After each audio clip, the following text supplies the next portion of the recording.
메시지 성경 빠른 통독. 오늘 말씀은 예레미야서 서론에서 1장까지입니다. 예레미야서는 52장으로 되어 있으며 눈물로 예루살렘을 심판하시는 하나님, 남유다 16대 요시야 왕 시대에서 마지막 21대 왕 시드기야에 이르러 BC 586년 예루살렘 성의 멸망과 그 이후에 BC 574년경까지의 상황을 기록하고 있습니다. 예레미야서는 크게 4개의 주제로 나눌 수 있는데 1장은 예레미야의 소명, 살구나무와 끓는 가마의 환상을 통한 소명, 두 번째는 2장부터 45장까지로 남유다를 향한 예언들로서 심판과 회복에 대한 약속, 내용은 죄악으로 인한 심판을 예언한 12편의 설교, 예레미야의 선포와 대립, 새 언약과 회복의 약속, 예루살렘 함락. 세 번째는 46장부터 51장까지 주변 열방을 향한 예언으로서 역시 심판과 회복에 대한 약속입니다. 내용은 남유다 주변 10개국을 향한 하나님의 심판의 예언입니다.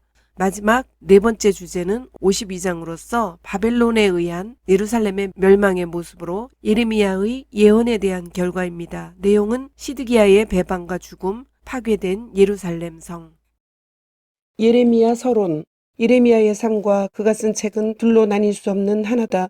그는 살았던 대로 썼고 쓴 대로 살았다. 그의 삶과 책 사이에는 불일치가 전혀 없다. 어떤 이들은 삶보다 글이 낫다. 또 어떤 이들은 글보다 삶이 낫다. 그러나 예레미야는 글과 삶이 동일하다. 이 사실은 매우 중요하다. 어려운 시기를 맞은 많은 사람들이 그 안에서 어떻게 생각하고 어떻게 기도하며 어떻게 그 시기를 헤쳐나갈지에 관해 도움을 얻고자 할 때 가장 많이 찾는 예언자가 예레미야이기 때문이다. 그가 정말 도움을 줄 수 있는 사람이라는 확신을 받고 싶다면 이 책에서 그것을 확인할 수 있다. 우리는 격변의 시대를 살고 있다. 바야흐로 21세기를 살아가고 있는 지금 엄밀히 말해 이 세대를 전에 없던 시대라고 할 수는 없다. 분명 과거에도 오늘날과 같은 격변의 시대가 있었다. 급변하는 세상의 속도에 모두가 현기증을 느꼈던 시대 말이다. 하지만 상황과 규모가 어떠하든지 모든 난세에는 특별한 마음의 태도가 필요하다. 예레미야의 험난했던 인생살이는 히브리 역사상 가장 험난했던 시기 중 하나와 겹친다. 그는 주전 587년에 예루살렘이 함락되고 유다가 바벨론의 포로로 잡혀가는 것을 직접 목도했다.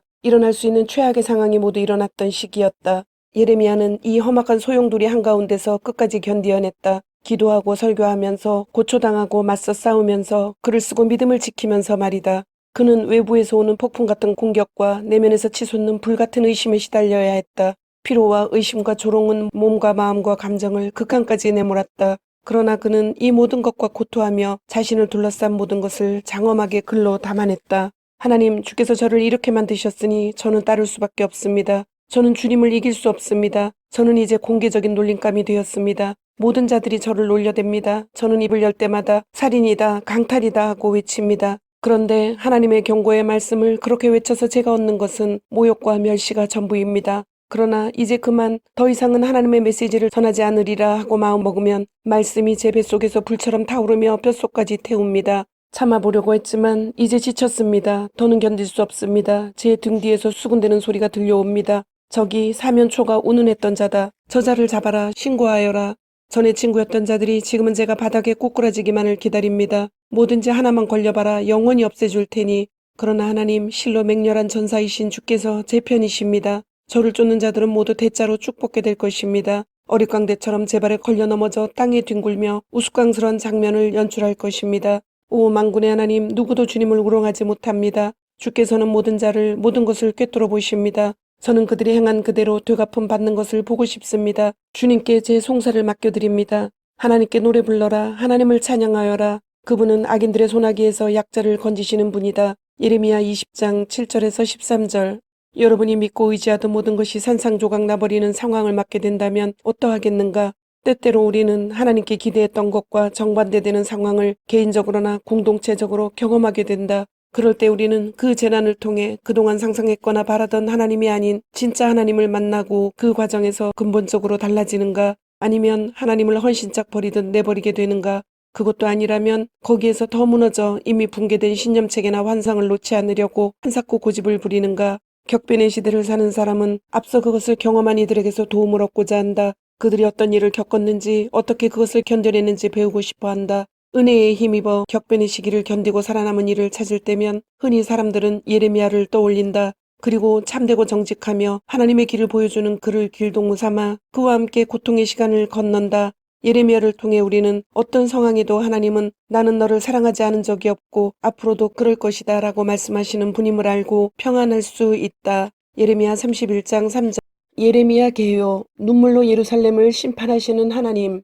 히브리어 성경은 예레미야라 하며 번역하면 여호와께서 떨어뜨리신다, 여호와께서 높이신다, 주께서 던지신다, 여호와께서 놓아주신다, 여호와께서 세우신다, 여호와께서 기뻐하신다 등의 여러 가지 의미를 갖는다. 영어 성경은 제레마이아라고 읽는다. 기록자 예레미야는 예루살렘에서 북쪽으로 약 3.2km 떨어진 아나돗에서 제사장 hil기야의 아들로 태어났다.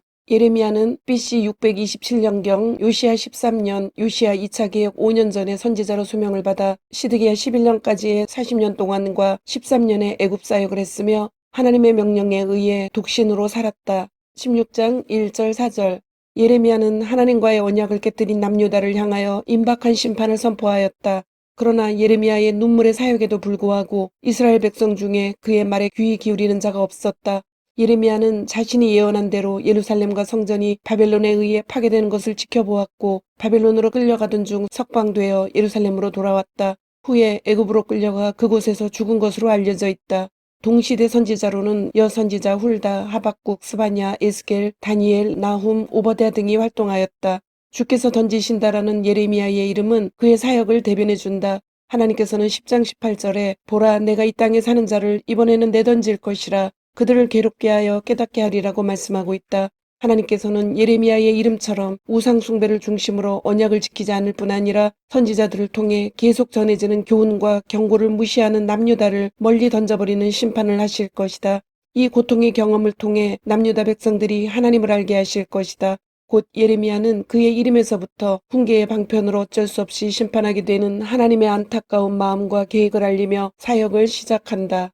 기록 배경 예레미야는 16대 요시야, 17대 여호아하스, 18대 여호야김, 19대 여호야긴 그리고 남유다의 마지막 왕인 20대 시드기야 왕이 통치하던 시대에 남유다 왕국을 향해 예언했다. 예레미야가 맨 처음 하나님의 말씀을 들었을 때 아수르의 세력은 더 이상 과거와 같이 강성하지 않았다. 아수르가 퇴락의 길에 접어들었기 때문에 요시야 왕은 100년 전에 잃어버렸던 북왕국 영토에 대한 옛 이스라엘의 소유권을 거듭 주장할 수 있었다. BC 612년에 아수르의 수도 니느웨는 그 지역의 새로운 세력인 바벨론에게 함락되었고 이제 바벨론은 하나님의 백성에게 새로운 위협이 되었다. 기록연대 예레미야의 기록연대를 측정할 때 전통적인 견해는 예레미야의 생애와 관련지어 계산한다. 예레미야는 요시야 13년인 BC 627년에 소명을 받았다. BC 586년에 예루살렘 멸망을 경험했고 총독 그다랴의 죽음으로 말미암아 애굽으로 피난가는 이들에게 의하여 BC 583년에 애굽으로 끌려가서 그곳에서 마지막 사역을 하다가 BC 574년에 죽었다. 그러므로 본서는 약 53년에 걸쳐 기록되었고 연대는 BC 627년에서 574년으로 추정된다. 기록 목적 예레미야서의 목적은 자신들과 언약을 맺으신 하나님을 버리고 그들을 도울 다른 신들과 주변 강대국을 찾는 남유다 백성들에게 온 세상의 주권자이신 하나님의 사랑과 공의를 보여주는 데 있다. 남유다는 북이스라엘의 멸망을 경험하면서도 돌이키지 않으며 하나님의 계명을 멸시했다. 그들과 달리 하나님께서는 언약에 충실하셨고 변함없이 사랑을 알리시며 진정한 회개를 촉구하셨다. 예레미야의 간절한 선포에도 불구하고 그들은 하나님을 끝내 거부하고 타락했다. 예루살렘 거리에는 한 명의 의인도 남지 않았고 마침내 심판을 받게 되었다. 예루살렘의 파괴를 포함한 남유다의 멸망은 언약을 저버린 그들이 받아 마땅한 하나님의 공의의 심판이었다. 이 죄로 인한 남유다의 멸망이라는 심판은 하나님의 포기를 의미하는 것이 아니었다. 심판은 하나님의 사랑의 훈계로서 교육의 의미가 있었다. 하나님께서는 당신을 알고 온전한 언약 백성으로 그들을 세우고자 하셨다. 그러기에 하나님께서는 심판받는 그들에게 새 언약과 회복의 약속을 선포하셨다. 그리고 온 세상의 주권자로서 열방을 공의로 심판하실 것을 말씀하셨다. 특히 남유다의 심판 도구로 사용되었던 바벨론도 멸망의 심판을 받게 될 것이다. 예레미야가 아나돗 제사장 출신으로 남유다 왕 요시야가 다스린 지 13년에 자신에게 임한 하나님의 말씀을 전하는 것으로 시작하여 남유다의 19번째 왕이었던 여호야긴이 바벨론의 포로로 잡혀간 지 37년 만에 감옥에서 풀려나고 죄수의 의복을 갈아입고 평생 동안 바벨론의 왕의 앞에서 밥을 먹으며 쓸 것을 받았다는 역사적 사건을 기록하여 하나님의 심판 이후 회복이 시작되는 모습을 암시하며 끝을 맺는다. 예레미야 1장. 부서뜨리고 다시 시작하여라.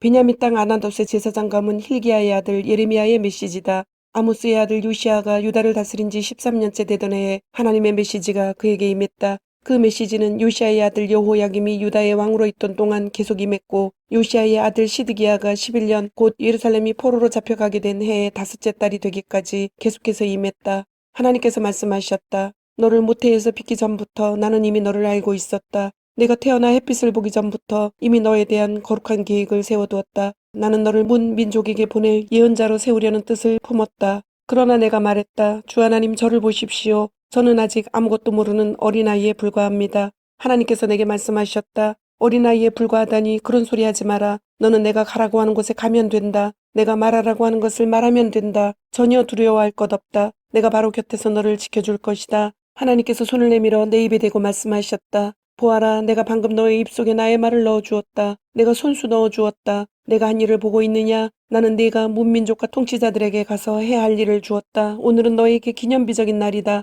내가 해야 할 일은 뽑아 허물어뜨리고 찢고 부서뜨리고 그러고 나서 다시 시작하는 것이다. 다시 세우고 심는 일이다. 하나님의 메시지가 내게 임했다. 예레미야야, 지금 무엇이 보이느냐? 내가 말했다. 지팡이가 하나 보입니다. 그것이 전부입니다. 그러자 하나님께서 말씀하셨다. 잘 보았다. 내가 너의 지팡이가 되어줄 것이다. 내가 네게 주는 말들이 다 이루어지게 할 것이다. 하나님의 메시지가 다시 임했다. 이제 무엇이 보이느냐? 내가 말했다. 끓는 솥이 하나 보이는데 이쪽으로 기울어져 곧 쏟아질 것 같습니다. 그러자 하나님께서 말씀하셨다. 북방에서 재앙이 쏟아져 이 땅에 사는 모든 백성에게 들이닥칠 것이다. 잘 지켜보아라. 이제 내가 북방에서 왕들을 모두 불러낼 것이다. 하나님의 보고다. 그들이 내려와서 예루살렘 성문과 성벽 코앞에 유다의 모든 마을 코앞에 진을 칠 것이다. 내가 유다 백성에게 심판을 선언할 것이다. 그들이 나를 저버렸기 때문이다. 이 얼마나 천인공노할 일인가. 그들은 다른 신들에게 잘 보이려고 제물을 갖다 바쳤고 자기들이 잘라 만든 막대기와 색칠해 만든 돌들을 신으로 섬겼다. 그러나 너는 옷을 챙겨 입고 일어나 일을 시작하여라. 일어나서 내가 해야 할 말을 하여라. 내가 전하라는 말을 그대로 전하여라. 인정사정 봐주지 말고 주먹을 날려라. 그렇지 않으면 내가 너를 경기장 바깥으로 빼버릴 것이다. 내가 너를 무장시킬 테니 너는 주의하여 서 있거라. 내가 너를 난공불락의 성으로 꿈쩍도 않는 강철 기둥으로 견고한 철벽으로 만들어 세울 것이다. 너는 이 시대의 문화와 유다의 왕과 지우들과 제사장과 지역 고관들에게 맞서는 1인 방어 요새다. 그들이 덤벼들겠으나 네게 흠집 하나 내지 못할 것이다. 내가 너를 철두철미하게 엄호해 줄 것이다. 하나님의 포고다. 주님, 오늘도 말씀을 주심을 감사드립니다. 주신 말씀대로 오늘 하루도 주님의 모습을 닮아가며 말씀대로 순종하며 살도록 은혜와 용기를 주옵소서. 예수님의 이름으로 기도드립니다. 아멘.